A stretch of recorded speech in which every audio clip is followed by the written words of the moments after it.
5, 4, 3, 2, 1. You're now tuning in to True Way Gaming Podcast, hosted by One Way Soldier.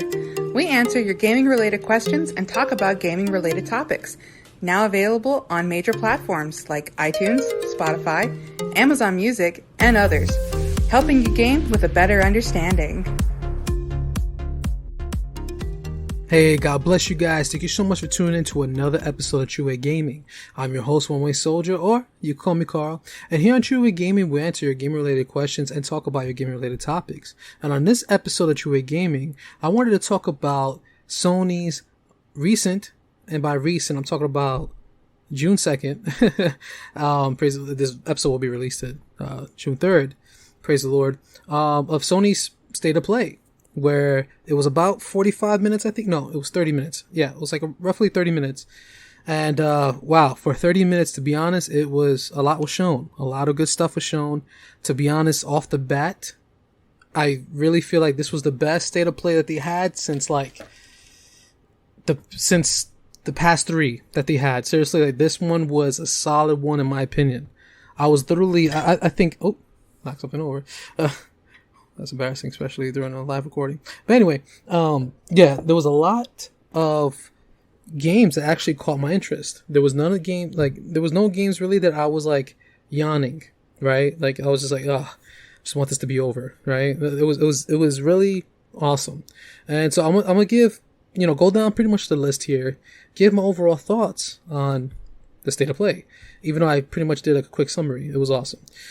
So right off the bat, I felt like, and what I loved about the State of Play is that Sony, they opened it strong and then they ended it strong. And obviously we'll talk about the end a little bit later in this episode. But off the bat, and this is what honestly, like a couple of stuff that I'm really excited for. But to be honest, I think you guys heard me say it here on the show a few times. I am a big Resident Evil fan. So off the bat, when they opened up, they actually shown, and I'm going to be honest, I was really surprised. I was honestly really surprised that that they showed and gave a release date of Resident Evil 4 Remake. And it was awesome. After seeing that, literally after the State of Play, I think a couple of hours, I was like, man, when I have free time to play, I was like, you know what? I'm just going to toss on Resident Evil 4, But anyway, the trailer looks amazing. I love the overall graphic, the overall redoing of the graphics. It looks amazing, the glimpses that we saw, especially the environment-wise. And Leon, we saw the back of him. You didn't really see his face. But man, it looks sweet. It looks awesome. And then also, it's a little weird. This is, obviously, this is not, how should I say, I don't say this to downplay it or anything like that. I did find it weird that they didn't go for the original logo, or at least a similar style. They went with the Resident Evil 7, you know what I mean? Resident Evil 2 and Resident Evil 3 remake logo, which obviously is fine. It's not a big deal. But me, I found that a little strange. But I was really excited when this trailer came on and you just saw Leon and you saw the enemies and it just looks really, really good. And I can't wait you saw in-game footage, but I can't wait to see what else they have overhauled in terms of the UI, in terms of the management system, if they kept that the same, and just also to see if they added content, if they redid or redesigned any of the map. And to me, there's no need for that. Obviously, Resident Evil 4 was much more recent, dating back to like what, 2003, 4, I think around there. As to where Resident Evil 3 and Resident Evil 2, obviously, those were like 1999 games. So I don't really think they had to. I hope rather. I mean, I wouldn't mind if they redesign some levels or some areas to improve it, I guess, or especially the map. For me, I didn't really. The map system was alright, but I hope they improve that as well. But in terms of like mushing places together, like, I liked Resident Evil 3 a lot. Honestly, I love Resident Evil 3 Remake, but a big, outcry in terms of a complaint for that game is that they cut a lot of areas off, and also they blended a few areas together, which made it, made it weird a little bit. So I just hope that they don't repeat the same thing with Resident Evil 4. I hope that they redo the graphics, of course, from the ground up, and they improve it, whatever. But I hope that they add content to it instead of taking away content. So that's my only complaint. Or excuse me, my only concern, I should say. But other than that, when I saw this, I was like, man, it got me out of my chair. I was super excited. Can't wait for this game to come out. And what's also really, really cool is that they announced that VR, or PlayStation VR 2, content is being developed for the remake. So hopefully we get to see it bundled just like we saw, or we have seen like Resident Evil 7, for example, when that released on the PlayStation 4 platform. We have the main game, and then the VR version was and it was just one disc, one version. You get to play it in VR, or you get to play it, just normal. And I hope that they go the same route, with Resident Evil 4. That they redid the main game, and then they also bundle the VR version into the same disc. Not like, oh, you get a code for the VR version or something. I hope it releases in one bundle, and that'll be so dope. Under one price, amazing. And it's really cool. Again, they put a date on it. I thought we're not going to see the game until 2024. So I was really surprised. This is March 23rd, 2023, I think it said. So to me, that's very soon. That's very soon. Again, I was expecting, I know this was in development for a couple of years. Hopefully they could meet that deadline. But yeah, to me, I was like, man, I didn't expect this at all. So I was really excited with that. And also the PlayStation VR. And then I was really also amped, because again, Resident Evil fan, they also announced Resident Evil Village VR, PlayStation VR 2. So this one I thought was very, very interesting, because I purchased Resident Evil Village, Resident Evil 8 Village, whatever you want to call it. I beat the heck out the game. I beat it 3 times. I beat it on the hardest difficulty. It's an amazing game, fun shooter.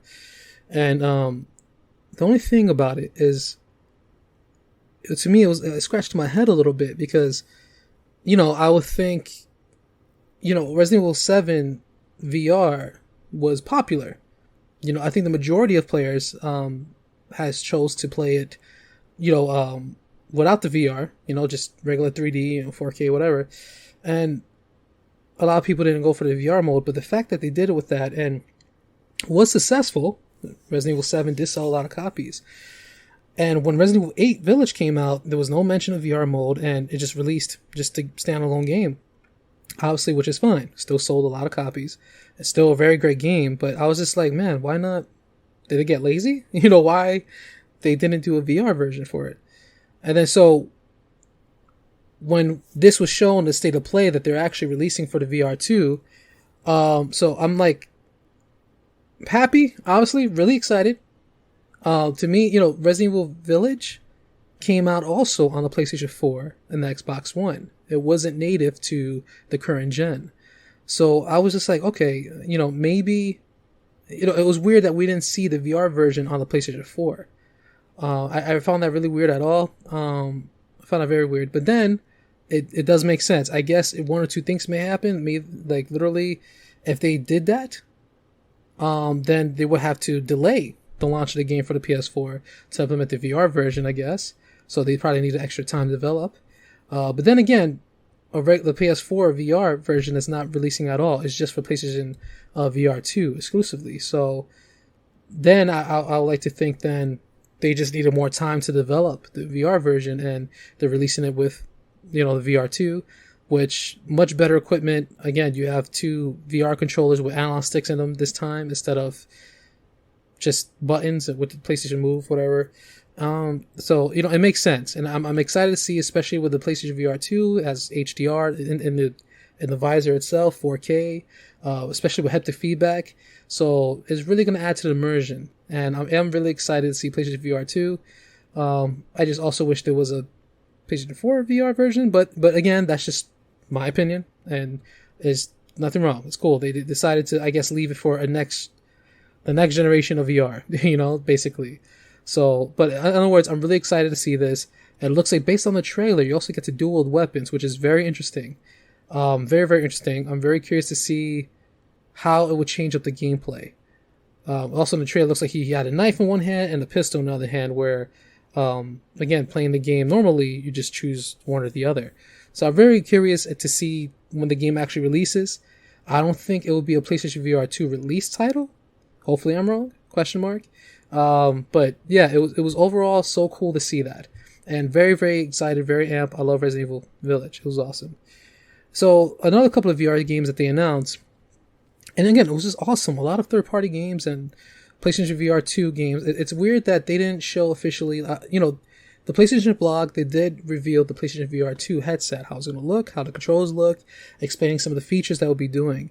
But it was strange throughout this broadcast where they didn't show it in action, or they didn't give like a little trailer just deep diving into the headset. How this headset was announced was straight up from the blog. So to me, that was a little bit of a head scratcher as well. Especially that this broadcast was also mainly to advertise games that are coming for PlayStation VR 2. So I don't know, hopefully they have another one up their sleeve and they will do a deep dive on terms of features and design. We get to see it in action, hopefully. So, hope to see that. But it was cool that they also announced The Walking Dead Saints and Sinners Chapter 2 Retribution.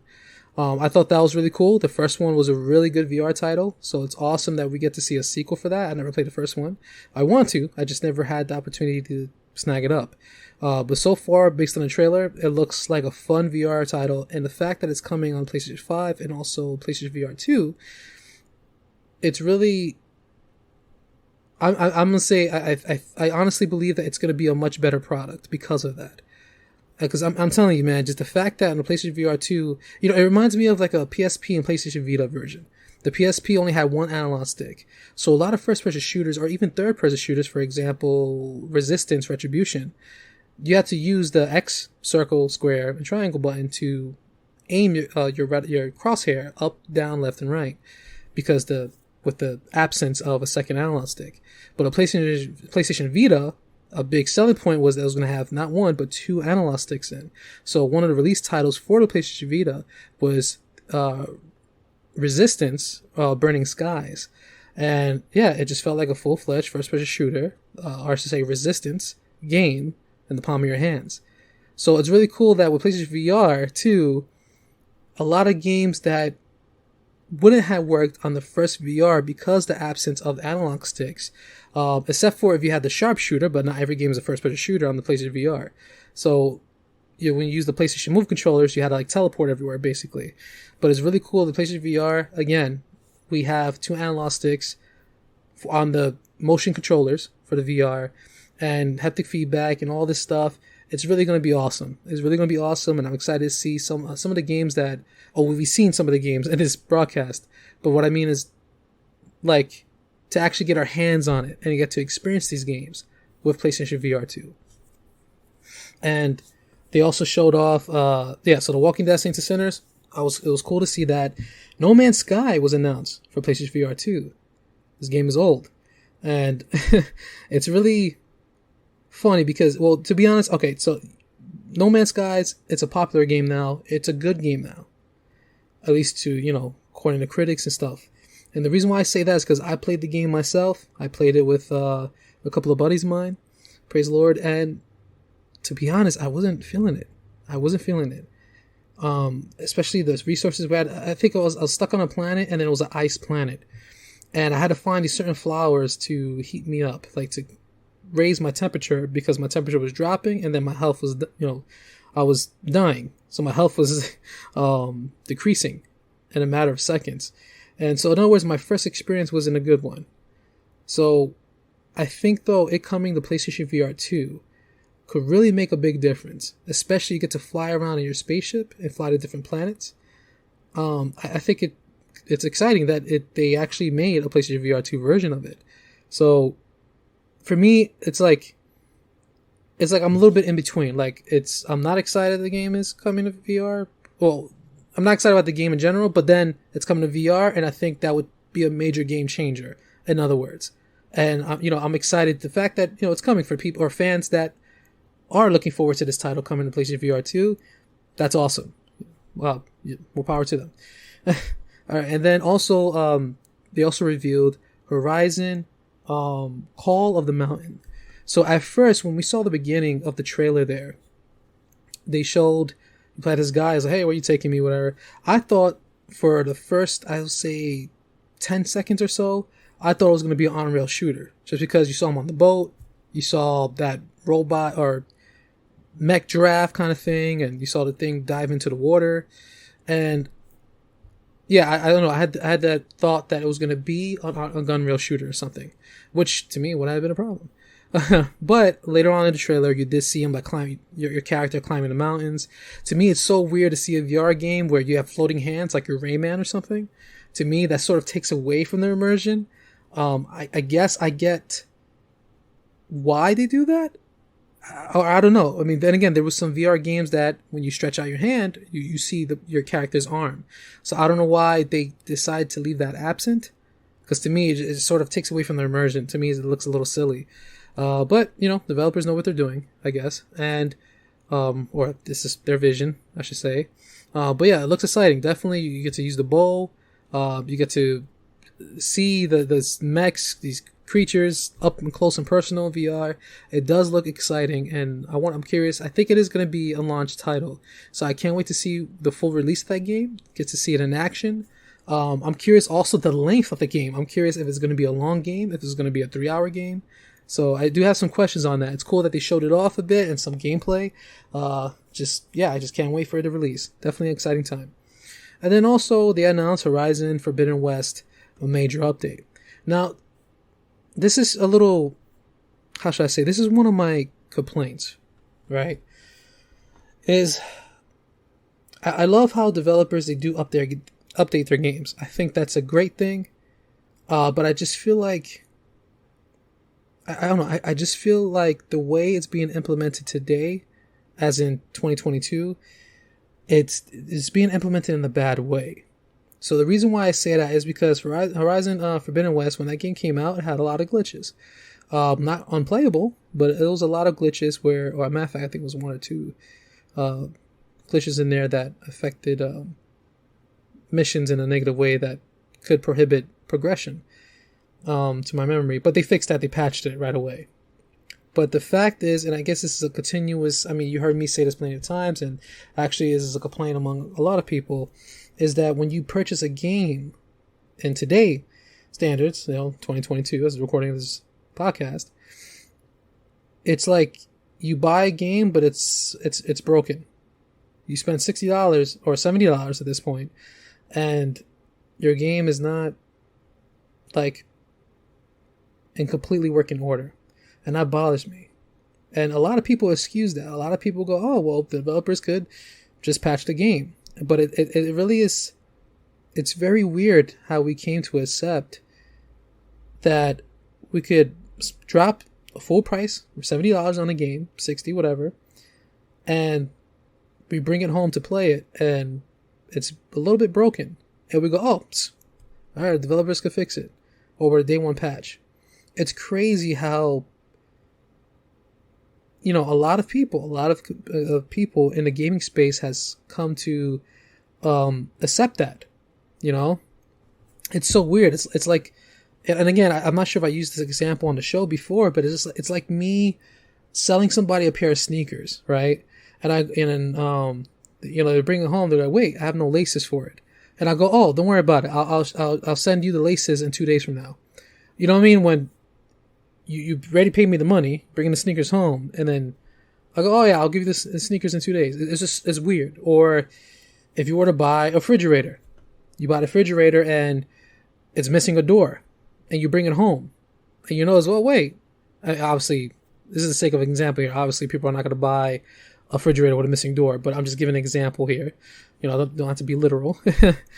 Somebody brings home a fridge and the door's missing, and oh yeah, I'll give you the door in 2 days from now. You know what I mean? Like that should never be acceptable, and it's very strange. But anyway, that's my little rant. Focus back on this major update. I'm glad I didn't buy the game day one. I'm a big fan of the game Horizon Forbidden West. I do want to play it. But once I heard it had glitches, I'm like, you know what? I'll wait. Hopefully they come out with a complete edition where they include all the DLCs and also all the updates. So yeah, so when they said, major update, and they just added New Game Plus, I feel like New Game Plus is a standard feature for the past few years, I'm like, why is games not launching with it day one? It's so weird that they release a game without that, and they gotta wait for a patch. And that was the whole point of me going into this rant, because again, I like to get games with the future in mind. I'm a retro collector. I have GameCube games, original Xbox, etc. And I love how I could just pop in the disc and it works, and I don't need no updates or anything. I wish we could go back to that time where games were complete and not so heavily monetized, but that's a different discussion. My point is that I think about, let's say the servers, right, get offline in 20 or 30 years, and I have a disc of Horizon Forbidden West, and let me pull out the PlayStation 5 and just play the game. And then I have the game, I could play it, but it's a broken game. You know what I mean? So, because it launched a little bit broken. And this is just one example. There's plenty of other examples I can name, literally. I mean, literally, I think, like, you heard me say it before, Halo Infinite. Half of the game is on there. So when the server shut down on Xbox and you have a physical copy of Halo Infinite, it won't matter, because you pop in the disc in your console. Your console is going to ask you to download the rest of the game through the internet instead of off the disc. That's a problem. But we're so connected, or rather the internet is central to everyone's lives. Like everyone, not everyone, I shouldn't say that, but we rely on internet for everything, or at least everything now. We stream movies, stream games, etc. And I guess nobody is not. I mean, there's people out there that are voicing this, but the majority, I would say, is like, oh well, we enjoy games now. Let's enjoy it now. And in the future, we're just gonna move on, which I find is so weird, because again, we have retro consoles, and a lot of people have, especially with the lockdowns, have grew an interest to retro consoles. But anyway, that was my point. The major update was announced. I'm like, oh, okay, that's cool for whoever owned the game day one. Me, I'm gonna wait until Complete Edition comes out, and hopefully this update is implemented on disc. And then they also announced, and I find this so weird. So I think Sony, they announced that they're going to invest more in the PC. They're going to release a lot of their games on the PC, which is smart. Makes more money. They make more money, I should say, with their IPs. And we're getting Spider-Man on PC, which is cool. People that don't own a PlayStation 5 or 4, haven't played it, they get to play it now. That is amazing. And I guess Sony, and this is me speculating here, because I know it came out in 2018, maybe 19 or so. I think 19 for the PlayStation 4. And then a year later, we got the remaster. And then, and then now we're in 2022. So, it's a few years after the release, and that is just releasing on PC. But I think with Sony, with their strategy, or my speculation here, is I'm pretty sure we're going to get to a point where they can release a game on PlayStation 4 or PS5, and then 6 months later, they're going to release it on PC. Or maybe even 3 months later, they're going to release it on PC. As we're seeing a lot of their IPs coming to the PC platform. And, so when I saw Spider-Man, I'm like, oh snap, hopefully we get to have Wolverine, on PC as well. I'm really excited for that game, and I thank God so much. I thank you, Lord Jesus. Like, I have a PS5, so I could play it on my PS5, but for those that are still looking for a PlayStation 5 and was not able to get their hands on it yet, it's cool that they get to experience this title on the PC at its fullest. They could play, no compromises if they have the GPU power, of course. They could play it at native 4K, 60 frames, and play it at its fullest. So, yeah, really excited about this. Then they also showed off Stray, which is an an adventure game you play as a cat. I can't front. It looks cute. It looks fun.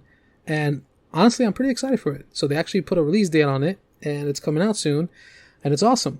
It really is awesome. So, it looks, I like to see something different, which is cool, Like, who would have the idea of, we're going to play as a cat? And obviously we have Brinks, absolutely, for the original Xbox. But I'm talking about just, you're a stray cat, just wandering the streets, and there's some puzzle solving, some action platforming stuff. I don't know. I think it's cool. I think it's nice. I can't wait to see that. Now, when this game was announced, this next one, the Callisto Protocol. And shout out to Tony, because he asked me, what do you prefer to see? I think this is what he asked me. If I got it wrong, Tony, please forgive me. But he asked me, do you prefer to see Dead Space? Like a new Dead Space or this game? Like, which one looks better? And I'm going to be honest with you guys. I'm going to be honest with you listeners. I like Dead Space a lot. I'm a big fan of Dead Space. I have all of them, 1, 2, 3. It's cool that also, I think, 2, 3, I think 3. I'm not sure about part 1. I think part 1 as well. I could be wrong about part 1, but I know part 2, part 3, they're FPS boosted on the original, on the Xbox Series X. But anyway, the game is dope. Dead Space, it was a great sci-fi game. Has some good like scares. When I played it years ago, and it was a cool sci-fi game. This game, however, looks crazy. I think honestly the I don't know to call them aliens. I don't know to call them creatures, but whatever they are, they definitely look much more intimidating, and like horrifying than Dead Space. And it was crazy. Dead Space was brutal. That was something. But it looks like they're really pushing the envelope with this one. And yeah, and it's cool. It looks like a brutal Dead Space. Now, obviously, the trailer looked great, and I saw the combat. It looks really cool. The tension of it looks really cool, and I'm excited to see this one over Dead Space 4. Now, don't get me wrong, I always wanted Dead Space 4, but obviously, official games, they got shut down. The Dead Space, remake is coming out next year, and then you have this game coming out, which is a brand new IP, and I'm telling you see just Dead Space identity all over it. And it looks really fun. It looks good. And I was really surprised that we finally get to see more than just a trailer. We got to actually see some gameplay when it was shown in the State of Play. So, yeah. Excited to see that game release. Curious if it's coming out on the Xbox. I'm not sure if it is or not. I should have looked that up before I got on, huh? But, yeah. But other words, seeing that, really exciting. And then also a game that I saw, Roller Dome. I think, yeah, Roller Drome. Now, this game looks fun. It's like a futuristic sports thing, and by sports, I'm talking about you're like roller skates, and then you fly off of ramps, and you're like gunslinging. So, it looks really good. It looks really good. I don't really like shell, how should I say it? Shell shading games? I think that's how you say it. But other than that, putting that aside, it looks fun. And I was like, oh man, I really want to play this. I really want to play it.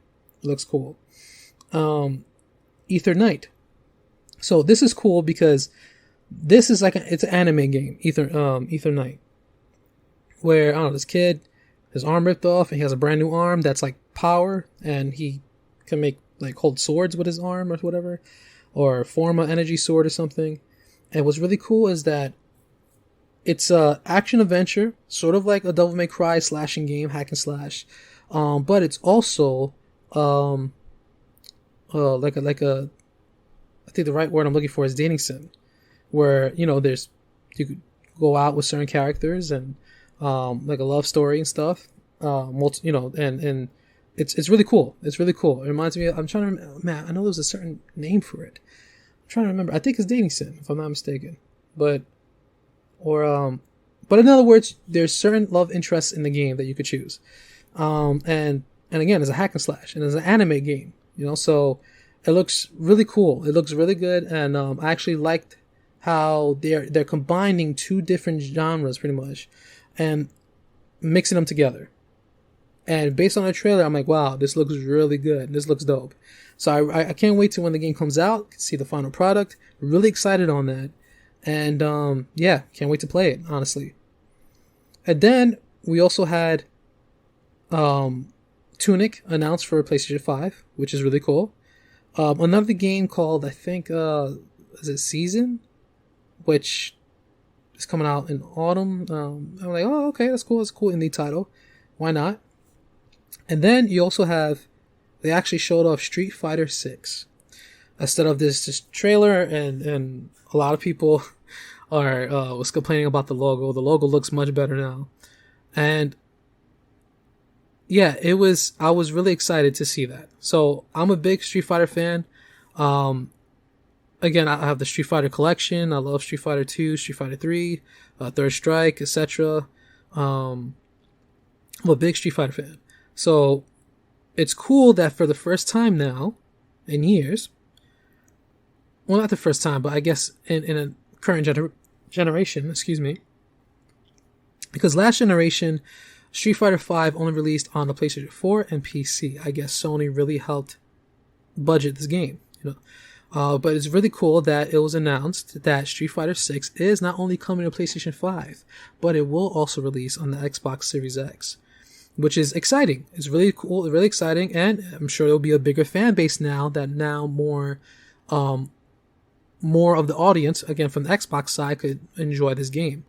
I don't know, hopefully it'll be on Game Pass. I don't know, we'll see.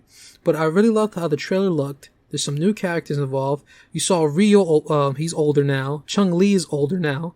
They still look crazy fit. And I like how they're actually trying something new in terms of the adventure mode. Based on the trailer, you saw like an adventure mode is do roam in the streets and you could, I guess, fight somebody off the street, whatever. That's so cool.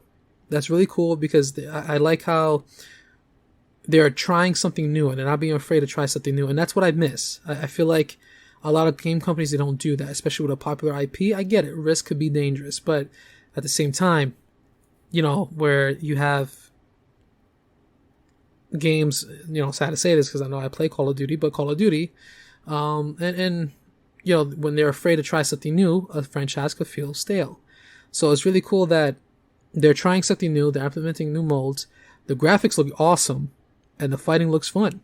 So I can't wait for this game also to come out and to see it, hopefully. And again, I am excited, but I also say that with some sort of restriction. And what I mean by that specifically is when Street Fighter V came out, there was such a lack of modes and such a lack of a roster. And they introduced, character passes or whatever. They have 6 of them or something. And now they have the Street Fighter V Champion Edition. And again, it drives me crazy that all the characters are not on disc. It's on a code, which is so anti-consumer in my opinion. But in other words, when it comes to Street Fighter, I hope that, the game comes out and we're not going to just see, praise the Lord, 8 characters, or 12 characters. And then, but we have a character pass already. I hope that they add a lot of characters like Street Fighter 4 did back on the Xbox 360. And then I know they came out with 3 different versions, like Street Fighter 4, Super Street Fighter 4, Super Street Fighter 4 Arcade Edition. So, I get it, but I just hope that if you get the game, you're getting a full game. You're getting characters in there, extra modes. So I hope they're taking the time with this and release it. But then again, I don't know. Anything could change. But I know I have to say that with caution because it's Capcom. And I guess they know their audience that people will buy the DLCs and character passes anyway. So, but I am excited to see return of the franchise. And they closed off with this final game, Final Fantasy, no pun intended, Final Fantasy 16. And oh man, this game looks so good. So I have yet to get my hands on Final Fantasy 7. I'm waiting for part 2 to come out. Oh, excuse me, I didn't say that right. I'm waiting for part 2 to come out, to release.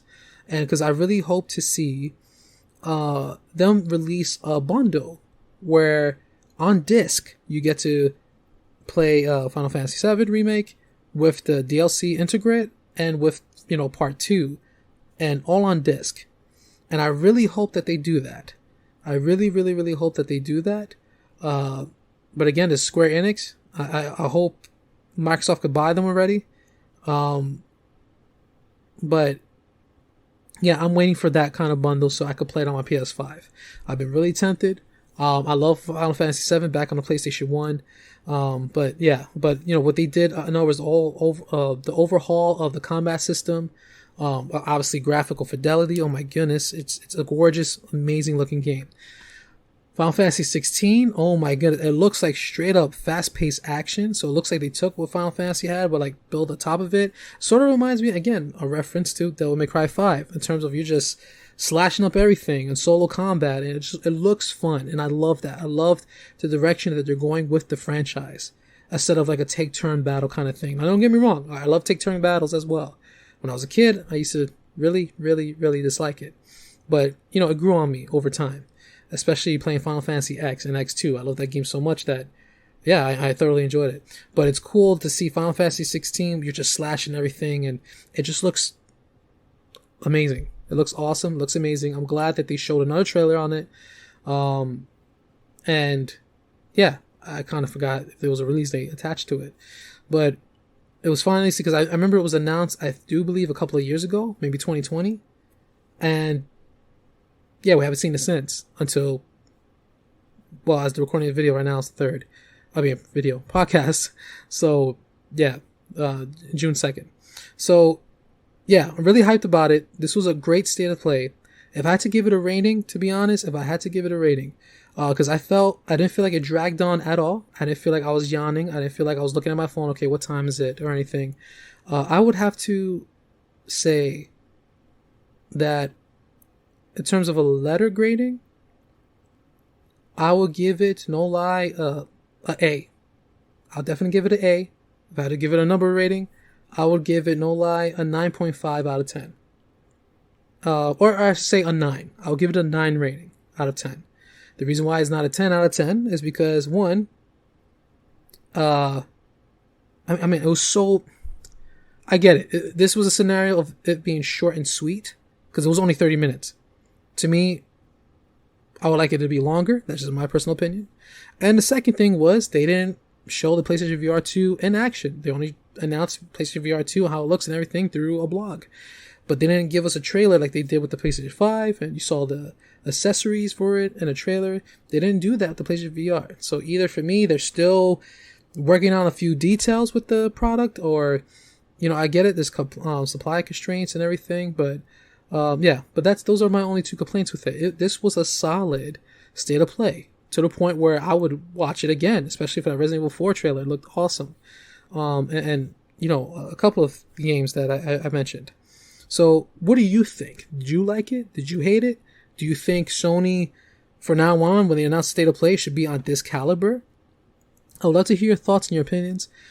Please, you know, if you have any topics and or questions you want me to talk about here on the show, you could send your question or topic at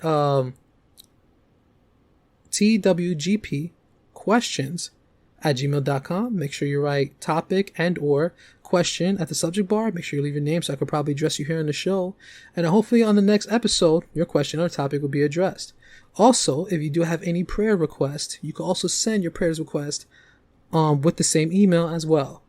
Also, you can follow me on social media. I have an Instagram. I'm on Twitter, which you could look at the description of this episode, but my Twitter is True Gaming. My Instagram is True Gaming Podcast is my Instagram. And what else? And my YouTube. If you want to see this episode on YouTube, go to True Gaming Podcast. And now my YouTube, it is missing a few episodes.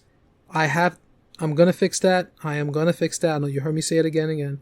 I'm gonna fix that. Because not all the episodes are on there, and I have to do it manually, and I know, time. But you will see me more active. And again, if wherever you're watching this, please tell your friends and family about True Gaming if they want an interactive podcast experience. And just wherever you follow, just leave a like, subscribe, and tell your friends and family about it. And again, guys, thank you so very much for your support.